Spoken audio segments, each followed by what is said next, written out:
Halo semuanya. Jadi hari ini tanggal 24 Agustus 2021. Jamnya sekitar jam 9 pagi ya. Kalau seperti yang bisa dilihat di sini, saya sedang di dalam mobil. Ya, mobilnya jalan gitu ya. Ini di area sekitar Puri Indah sekarang di Jakarta Barat. Mobilnya jalan. Ya. Mobilnya jalan gitu. Dan saya sendiri juga bisa pegang handphone gitu walaupun mobilnya jalan, tangannya dua-duanya di sini, satu tangan sih. Halo. Ya. Kenapa mobilnya bisa jalan sendiri gitu? Karena saya lagi diderek. Ya ini benar-benar kendaraan mobil saya lagi diangkut gitu, ban depannya diangkat, dikaitin ke mobil derek di depan itu sama di sub ya. Ya lucu juga sih. Jadi sementara selama ini belum pernah merasakan diderek, selama ini cuma bisa menertawakan orang kalau ngeliat orang jadi korban derek itu. Sekarang saya merasakan sendiri ya jadi korban diderek gitu. Jadi kronologinya sih sebetulnya saya lagi mau antar dokumen tadi ke counter logistik di dekat rumah saya di sekitar Jalan Lapangan Bola, Jakarta Barat, sekitar relasi ya. Kebetulan sih memang counter ini sudah langganan saya bertahun-tahun gitu. Nah, problemnya memang dia itu tidak punya tempat parkir mobil yang memadai. Kebetulan hari ini saya lagi naik mobil, tadi udah kepikiran mau naik motor tapi udahlah naik mobil aja sekalian. Biasanya sih proses buat kirim satu dokumen tadi ya, satu dokumen aja biasanya sih tidak makan waktu sampai 5 menit gitu. Jadi ya seperti biasanya karena tempat parkirnya tidak memadai, saya parkir sebenarnya tadi nggak di pinggir jalan amat, sudah masuk ke dalam trotoar. Masalahnya waktu saya check out di kurirnya, di logistiknya tadi, tahu-tahu ini mobil putih ini udah langsung datang. Dan ya udah, kalau dari sebelum-sebelumnya kan kayaknya berargumen sama petugas itu setengah mati. Ya udahlah, saya nggak usah ambil argumen, saya ikut aja daripada kita udah di masa sulit seperti ini ya, nambah-nambah emosi. Dan ya bagi saya jadi pelajaran lah kalau hal seperti ini. Jadi memang tadi argumen dari petugas adalah parkirnya memang tidak di pinggir jalan gitu, tapi ini memakan badan trotoar ya, alias memakan hak pengguna jalan, pejalan kaki. Jadi ya sudahlah, ada di sini saya sekarang lagi diderek menuju ke Rawabuaya. Rawabuayanya tadi saya udah cek di Google Map, itu ada di sekitar Semanan ya. Ini makanya jalannya lagi di Puri Indah, habis dari Wali Kota tadi menuju ke arah Semanan. Ya moral of the story, kalau tidak mau diderek gitu ya parkirlah yang proper, jangan parkir di atas trotoar. Sebetulnya lagi apes aja mungkin ya, karena kadang-kadang saya juga ke sana naik mobil nggak pernah ada kejadian begini sih gitu. Ngelihat orang diderek pernah di sekitar area situ pernah gitu, tapi kalau akhirnya sini harus merasakan diri sendiri diderek, oh ya sudah, kita jadikan pengalaman hidup. Saya juga sudah googling tadi, ongkos kena denda kalau diderek ini 500.000 ya. Ya harus dibayar, mungkin gimana lagi, kalau nggak mobilnya mungkin ditahan dan ada biaya inap lagi 500.000 setiap malamnya dan bertambah terus setiap malam. Ya ini kita ikutin saja prosesnya. Kita lihat saja nanti apakah seperti apa proses pelepasan mobilnya kalau sudah sampai di poolnya di sub ini, dan seperti apa sih kondisi pool di subnya. Ya kita lihat saja nanti ya. Ya update lagi ya. Jadi ini karena lagi diderek, kebetulan sih sebenarnya dia nggak kenceng-kenceng amat ya berkendaranya, truk di subnya ini. Ini karena ban depannya diangkat, jadinya dia setirnya kadang goyang-goyang, dan speedometer itu kecepatannya nggak akan jalan. Kenapa? Karena speedometer itu ngambil sensor dari ban depan ya. Ini karena ban depannya diangkat, jadinya dia nggak ketahuan kecepatannya berapa. Cuma memang tipsnya adalah waktu kita tahu mobilnya akan diderek, betul, ini mobil saya adalah automatic ya. automatic, dan ini sekarang posisinya dalam keadaan netral. Rem tangan juga pasti harus diturunkan, karena kalau enggak pasti jebol semua. Tapi paling penting ini sebetulnya, jadi ini harus dipasangkan ke dalam mobil netral. Saya nggak ngerti deh kondisinya gimana kalau ternyata tadi waktu saya misalkan mobilnya ditinggal gitu ya, dan kita nggak ada di sekitar mobil kita, tahu-tahu diderek. Saya nggak ngerti deh ini nasibnya akan gimana mobil ini gitu, karena selain mobil ini Innova tahun 2017 ya, jadinya kalau nyampe diderek dengan kondisi parking masih itu, jadi ini transmisi otomatis saat kondisi dengan dalam posisi parking atau ngunci gitu, jadi itu gardannya atau roda penggeraknya itu sebenarnya sudah dikunci ke transmisi. Kalau sampai ini tidak diturunkan ke posisi netral gitu dalam kondisi saat ini lagi diderek gitu, bisa-bisa jebol transmisinya gitu. Saya nggak ngerti apakah nanti akan ada ganti rugi atau seperti apa dari pihak dishub atau siapapun yang derek ya. Tapi memang daripada menghindari masalah-masalah kayak begitu gitu, lebih baik ya memang parkirnya jangan sembarangan gitu. Ada logo dilarang parkir kayak gitu jangan sembarangan, logo dilarang stop jangan sembarangan berhenti. Kalau ada trotoar jangan dibuat parkir gitu, kalau enggak ya udah kejadiannya bakal kayak gini gitu ya. Jadi moral of the story, kalau kita sayang sama kendaraan kita ya jangan sampai diderek, apalagi kalau menggunakan transmisi otomatis ya. Rem tangan dalam posisi turun dan juga transmisi di posisi netral. Oke. Ini kayaknya udah deket. Ini lagi di KFC Semanan. Tuh KFC Semanan di situ. Kita naik flyover di Semanan juga. Itu ada Suzuki. Ya. Review truk dereknya si dishub aja kali ya. Itu ada lampunya kedip-kedip, sirenenya. Ada juga itu roda. Ini roda kayaknya buat ngangkat roda belakang ya, bisa jadi. Jadi misalkan mobilnya di posisi rem tangan, jadi rem tangan itu akan ngunci roda belakang. Kalau sampai roda belakangnya itu terkunci dalam posisi rem tangan itu, jadi itu kayaknya akan dipakai itu ban, 4 ban itu, satu untuk kiri, satu untuk kanan. Jadi biar mobilnya bisa diderek. Jadinya mobilnya akan jalan di atas. Jadi roda depan diangkat sama truk dereknya, dan roda belakangnya akan diangkat dengan, agak bumpy ya, ini agak bumpy karena roda depannya diangkat. Jadinya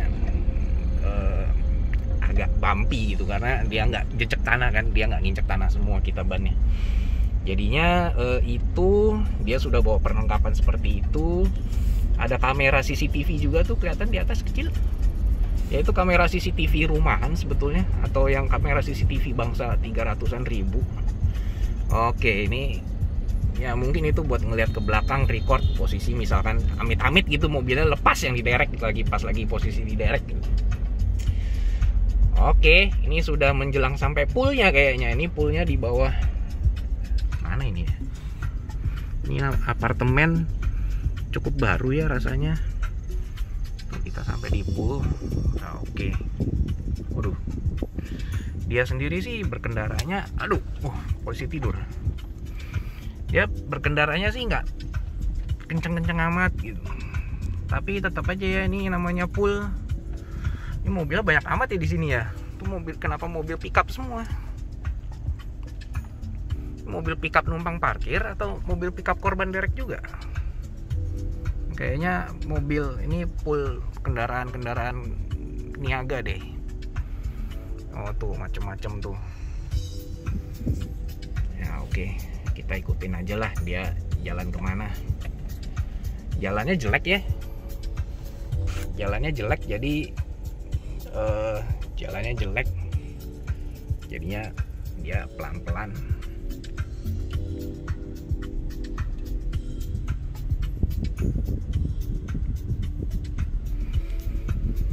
Wah, banyak armadanya, mobil dereknya.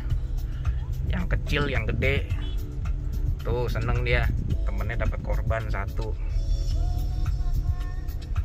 Sehari bisa berapa ini ya? Kayak begini tuh. Ada berapa? 1, 2, 2 3 4 5 6 sama tadi yang jalan 7, ini satu lagi 8 ya. Oke, sampai di tempatnya kayak begini.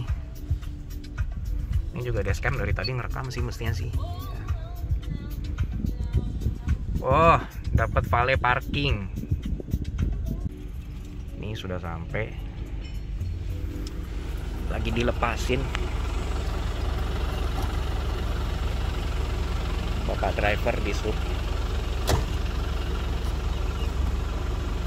Oh gitu.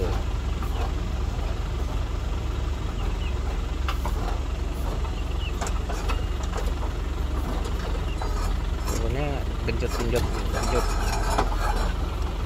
Nah, ini udah lepas nih kayaknya nih. Ya.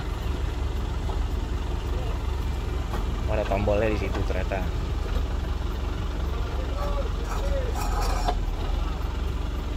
Oh, cukup pelan sih. Siap. Ini udah lepas ya, Pak? Sudah, Pak. Tinggal Oke. dimundurin, diparkir, Pak. Kita mau parkir. Lucu ya. Jadi udah sampai sini. Nah, ini udah dapat kontrol lagi akhirnya. Parkir situ. Ya, oke. Mobil derek.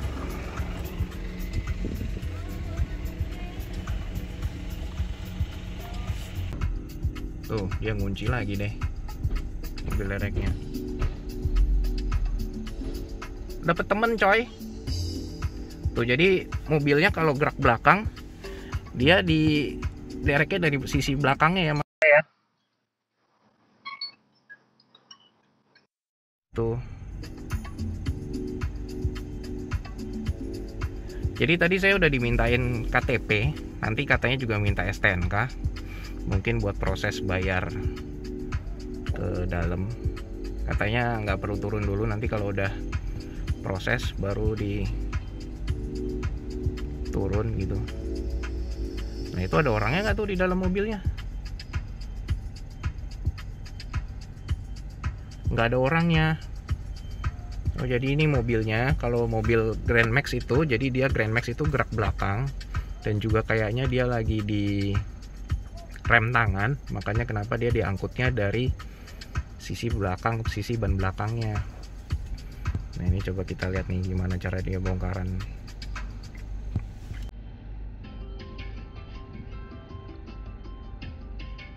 Dia mau bongkarnya gimana? Ini kalau dalam 10 menit aja udah 2 mobil, sehari berapa ya? Banyak banget berarti ya.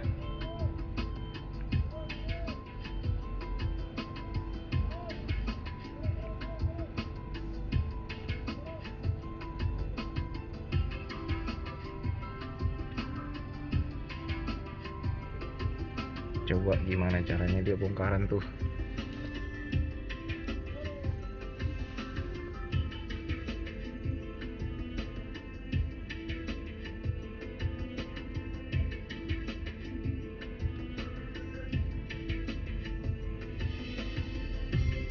Oh, itu auto locking namanya.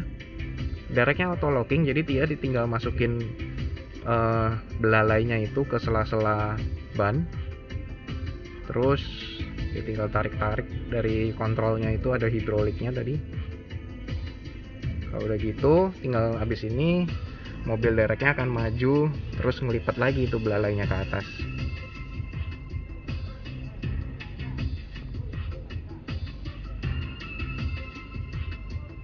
Ya kan, dia maju. Nah, itu tadi auto locking mekanismenya. Kalau sudah gitu dia akan angkat. Nah, kayak gitu diangkat.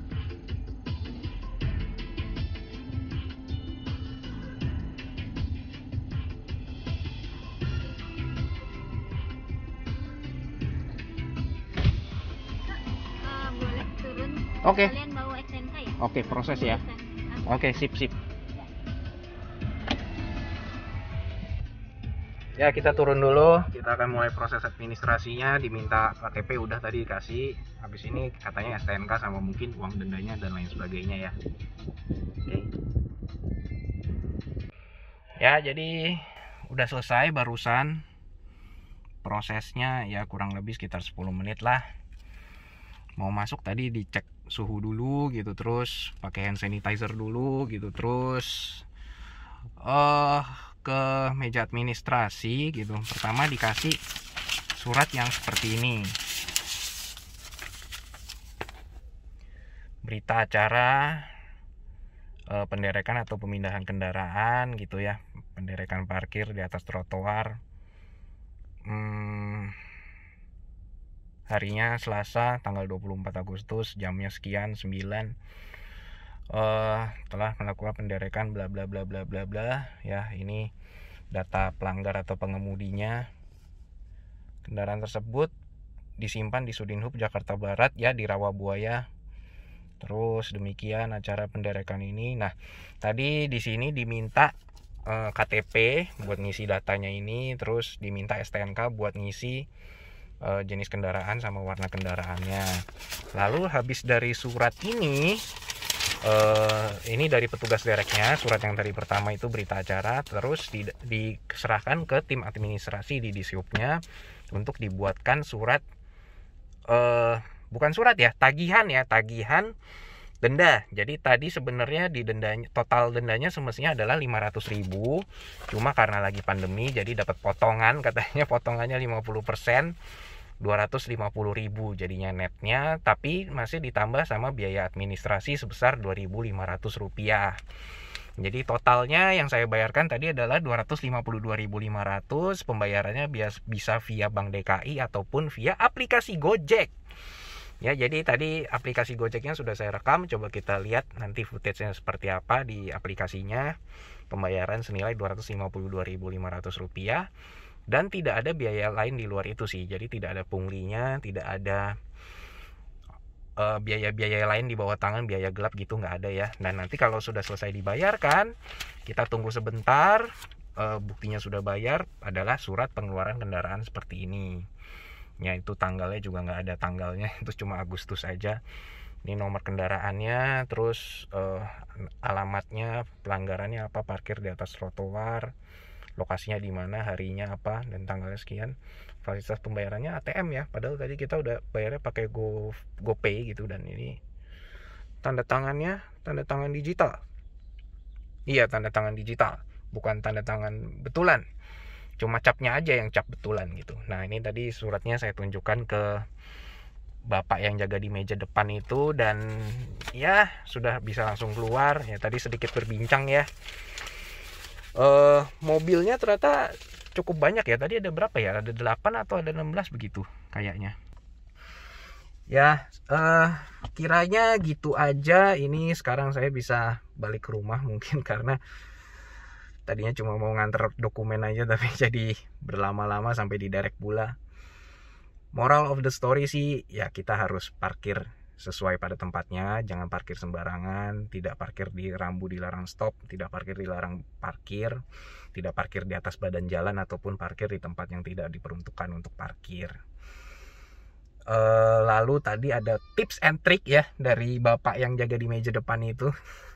Tips and tricknya adalah kalau parkir di tempat yang nggak seharusnya gitu, dia kasih tips tadi pasang hazard. Tapi kalau pasang hazard memang langsung anti diderek gitu Pak? Enggak ternyata. Jadi selain pasang hazard, dia juga bilang mobilnya sebisa mungkin dalam kondisi menyala dan ada orang di dalamnya. Jadi kalau mobilnya mati dan nggak ada orang di dalamnya, itu udah pasti otomatis diderek kalau ketemu sama mobil derek lagi patroli. Ya, jadi kurang lebih tips and trick dari bapaknya sih begitu ya. Jadi kalau mau parkir sembarangan harus mobilnya nyala, hazardnya nyala, dan ada orang di dalamnya, yang nanti nggak jadi diderek tuh kalau ada orang di dalamnya. Paling ditegur aja, ditegur buat ditolong dipindahkan kendaraannya. Ya, gitu aja sih kayaknya. Itu aja sharing kali ini. Sharing di derek di Jakarta Barat di Agustus 2021. Pas lagi masa pandemi, dapat diskon 50% buat diderek. Ya ada-ada aja. Ya tetap aja denda is denda gitu. Nominalnya cukup besar ya, 500.000. Itu semestinya akan jadi efek jera sih. Jadi minimal saya juga belajar sendiri di sini. Saya kapok sih gitu. nominalnya berapapun itu gitu, mau didenda, mau ada diskonnya atau nggak ada diskonnya, itu tetap sakit hati sih, karena selama ini saya berusaha untuk berhati-hati di jalan, tidak membahayakan diri sendiri dan tidak membahayakan orang lain, tapi ujung-ujungnya malah kena derek karena masalah parkir di saat mau antar dokumen satu aja gitu. Ya udah, oke, kurang lebih saya sampai kayak gitu aja. Stay safe dan jangan parkir sembarangan ya.